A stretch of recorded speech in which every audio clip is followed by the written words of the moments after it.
5분 투자로 10억을 아껴보자. 안녕하세요. 직방TV 절세의 신 제네시스입니다. 저희가 지난주에 직방TV에서 놀부님, 투자의 신이죠. 투자의 신 놀부님과 제가 대책에 대해서 말씀을 드렸는데 다시 한번 짚어드리기 위해서 제가 오늘은 대출하고 그리고 여러분들 관심 있는 매매 사업자, 특히 법인 있죠. 이 부분에 대해서 좀 말씀드리고 제가 생각하는 향후 방향 그리고 실거주자들은 어떻게 하면 좋을지에 대해서도 제 의견을 전제로 해서 말씀드려 보도록 하겠습니다. 자, 저희가 이런 정부 대책이라든가 보도자료가 나오면 여러분들이 사실 이걸 원문을 보지 않고 언론사에서 쭉 나와 있는 그런 기사만 이렇게 보는 경우가 많으세요.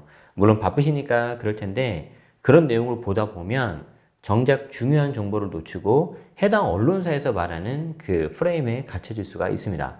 최근 부동산 시장 점검 결과 및 보완 방안에 대한 관계부처 합동 보도자료에 대해서 설명을 드릴 건데 사실 이 보고서가 이 4개 꼭지로 됐어요. 4개 꼭지로. 그래서 첫 번째는 최근 서울 주택시장 동향 및 평가, 두 번째가 시장 안정대책, 세 번째가 분양가 상한제 시행령 개정안 보완 방향, 그리고 네 번째가 향후 계획인데 보시는 것처럼 첫 번째 배경이고요.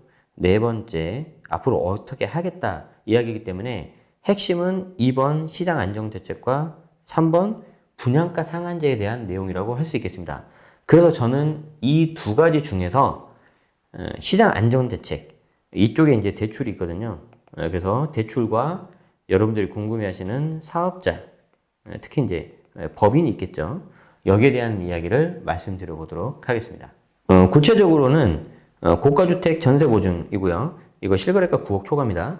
그리고 개인주택 매매사업자, 개인주택 임대사업자, 그리고 법인 매매 임대사업자 여기에 대한 내용을 제가 간단히 말씀드리도록 할게요. 먼저 고가주택 전세보증 제한인데 이때 조심해야 되는 게 이 고가주택이 시가가 9억이 넘는 고가주택 그러니까 이제 우리가 흔히 말하는 시세죠. 실거래가.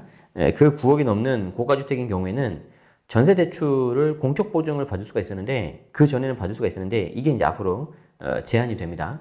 그래서 내가 만약에 9억이 넘는 집을 하나 가지고 있다면 이 집을 가지고 있는 상태에서 제가 다른 곳에 가서 뭔가 전세대출을 일으키거나 그런 게 안 된다는 거죠. 일정은 10월 말로 현재 예정이 되어 있어요. 여기서 여러분들이 아셔야 되는 거는 예외사항입니다. 예외사항.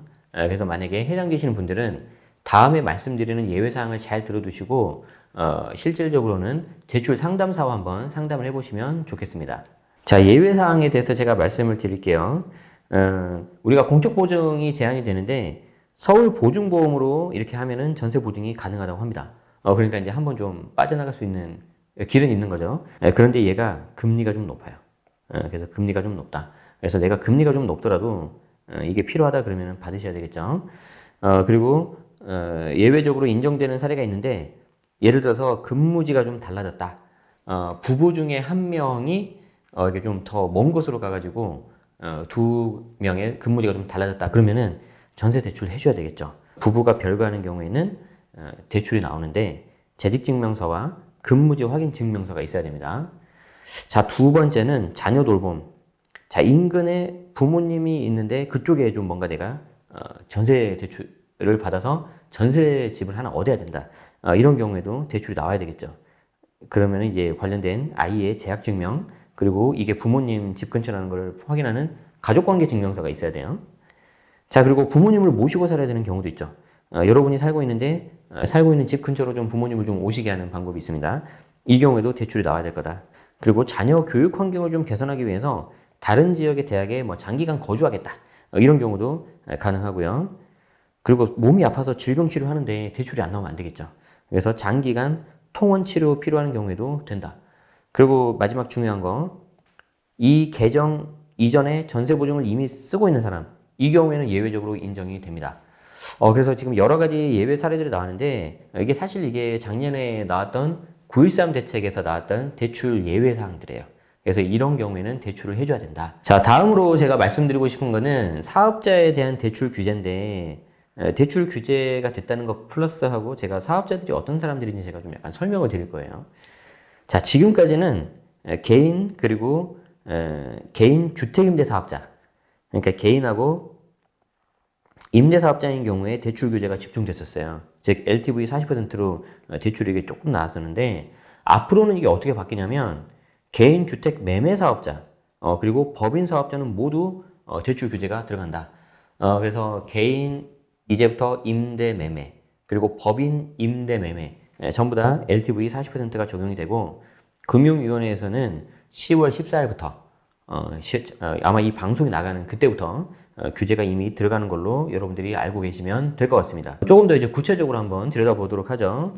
자, 일단 지역이 투기지역하고 투기과열지구여야 돼요. 그래서 이 투기지역이고 투기과열지구라면은 개인 사업자의 주택담보대출은 규제가 이제 확대가 되는 거죠. 그래서 지금까지는 임대사업자뿐만 아니라 임대사업자만 규제가 됐었는데 이제 앞으로는 매매사업자까지 확대를 하겠다는 의미가 되고 법인 같은 경우에도 투기지역 그리고 투기과열지구라면 법인도 대출 규제 시작이 돼서 지금까지는 별도의 LTV 규제가 없었어요. 그래서 70%, 80% LTV 크게 대출을 받을 수가 있었는데 앞으로 투기지역, 투기과열지구는 모두 LTV 40%로 규제 적용을 하겠다. 덧붙여서 금융당국은 페이퍼 컴퍼니 형식의 법인 설립을 해서 쉽게 말해서 허울만 있는 법인이라는 거죠. 어떤 걸 위한? 대출을 일으키기 위한. 그래서 그런 법인을 통해서 뭔가 집을 주택 구매를 하고 그런다면은 규제를 하겠다는 거고요. 거기에 대해서 이미 이상 자금 거래를 지금 조사 중에 있죠. 그래서 합동 조사반을 만들어서 계속해서 상시 모니터링을 하겠다고 우리 보도 자료에 나와 있습니다. 사실 이런 그 보도 자료가 나오기 전에 정부의 대책이 나오기 전에 이미 몇몇 분들은 여기에 대해서 예측을 하셨어요. 왜 그러냐면 최근 기사 중에 제가 하나를 좀 가져왔는데 뉴데일리라는 신문이고요. 9월 25일자 신문이네요. 여기 보시면 제목이 뭐죠? 법인명의 아파트 구입으로 대출 유용 조사, 은행 부실채권 증가 우려된다. 그래서 법인 명의로 아파트를 사들이는 건수가 계속해서 늘어나고 있었어요. 그래서 여기에 대해서 이미 언론사에서도 몇 번 나왔었고요.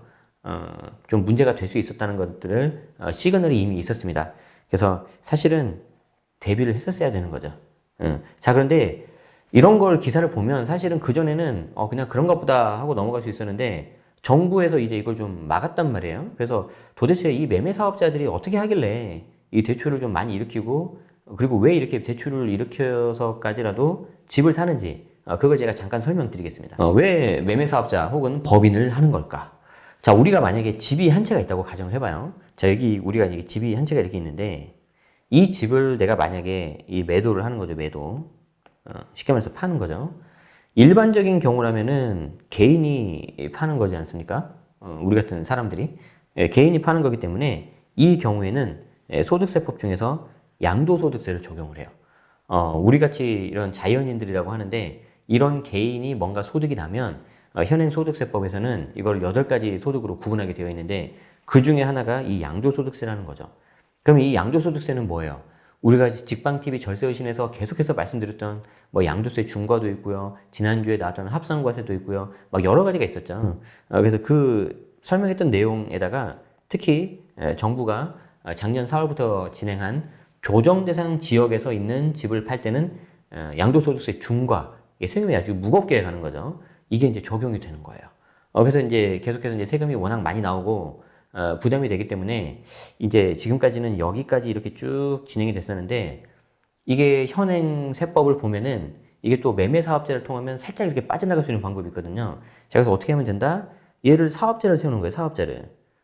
아니면은 개인 매매 사업자 혹은 법인을 세우는 거죠.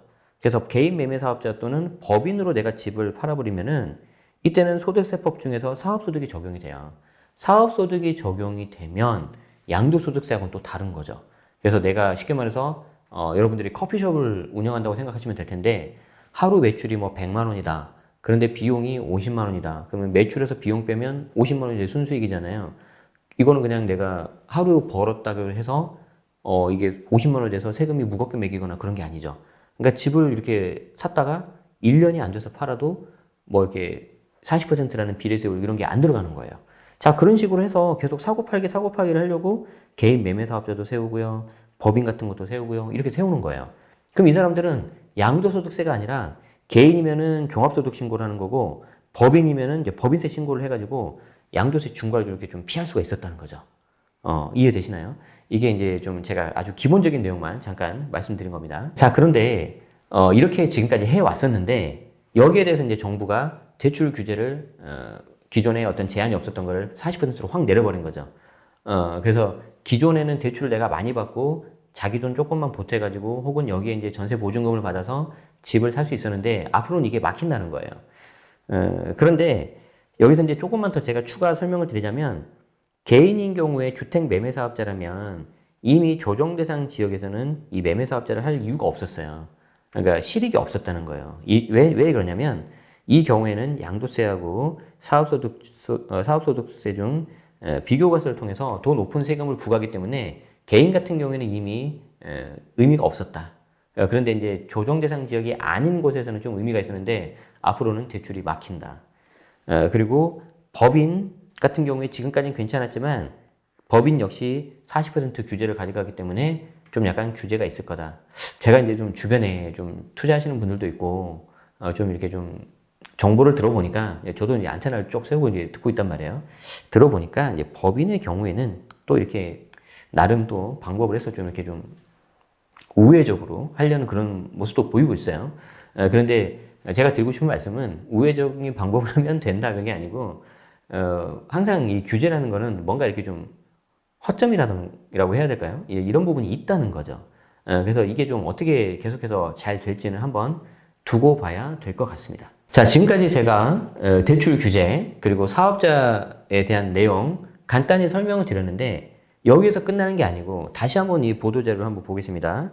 최근 부동산 시장 점검 결과 및 보완 방안 2019년 10월 1일 날 발표를 한 건데 자, 제가 첫 번째 배경하고 네 번째 향후 계획은 크게 의미가 없다 그랬죠. 그리고 제가 조금 전에 설명드린 게 이쪽 2번 시장 안정 대책이에요. 그래서 이게 대출과 법인에 대한 이야기였다. 특히 이제 사업자에 대한 이야기를 말씀드렸고 분양가 상한제에 대한 내용은 워낙 많이 나와서 제가 굳이 설명 안 드리고 패스하겠습니다. 자, 전체 큰 4개 덩어리를 봤는데 그 중에서 핵심이 되는 2개 덩어리를 보니까 결국 뭐예요? 이번 달에 어떻게든 법을 개정해서 시행을 해야 시행이 되는 거고 뭔가 좀 약간 좀 규제가 꽤 많이 들어가긴 하는데 살짝 좀 이렇게 빠져나갈 수 있는 것도 좀 일부 보이긴 해요. 제가 봤을 때는. 분양가 상한제도 사실 마찬가지예요. 많은 분들이 해석을 그렇게 하신 것처럼 단기간으로는 좀 공급이 늘어나서 가격이 좀 안정될 수 있지만 그 이후에는 공급이 더 오히려 없는 마치 뭐와 비유할 수 있냐면 여러분 지금 날씨가 쌀쌀해지는데 여름이라고 한번 상상을 해봐요. 내가 여름인데 목이 굉장히 말라요. 이때 제가 물이 있고 탄산수가 있어요. 뭘 마시고 싶어요? 탄산수 마시면 좋죠. 시원하죠. 그런데 마시고 나면 잠깐 갈증은 해결되지만 좀 더 시간이 지나면 더 목이 마르잖아요.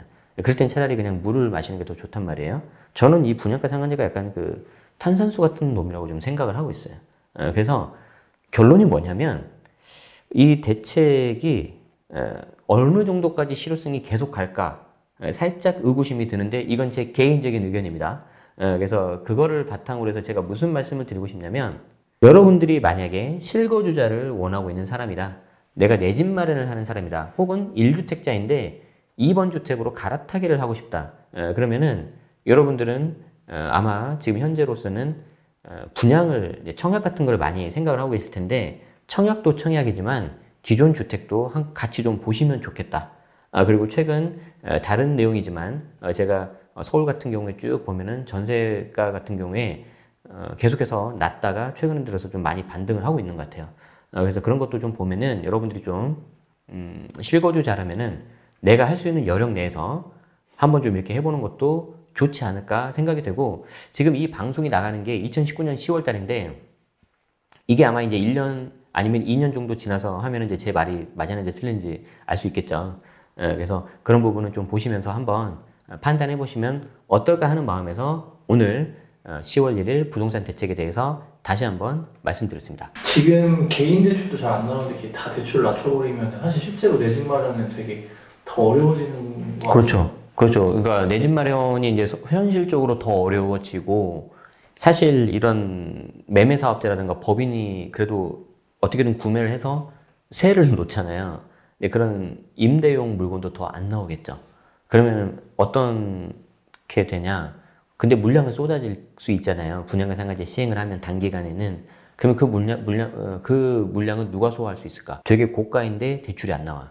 그럼 누가 살 수 있어요? 돈이 많은 사람들이 사겠죠. 실제 사람들한테는 크게 반영이 안 되고 안 되는 거네요. 그러니까 지금 실제 사람이라고 말씀하신 게 우리가 생각하는 일반적인 사람 말씀하시는 거죠. 가령 뭐 서울의 집값이 지금 현재 평균 한 6억 정도 가는데 그 평균에서 좀 크게 벗어나지 않는 그런 주택. 그렇죠. 그런 주택은 사실 분양에 나오기가 쉽지 않죠, 현재. 이미 이제 그리고 이제 9억이 넘으면 또 대출이 또 안 나오는 상황이고. 그래서 좀 안타까워요. 그래서 이미 최근에 뭐 다른 기사가 있는데 우리가 이제 보통 집을 사는 연령대를 생각하면 40대, 50대가 가장 많이 산다고 생각을 하잖아요. 그때가 좀 소득이 많으니까.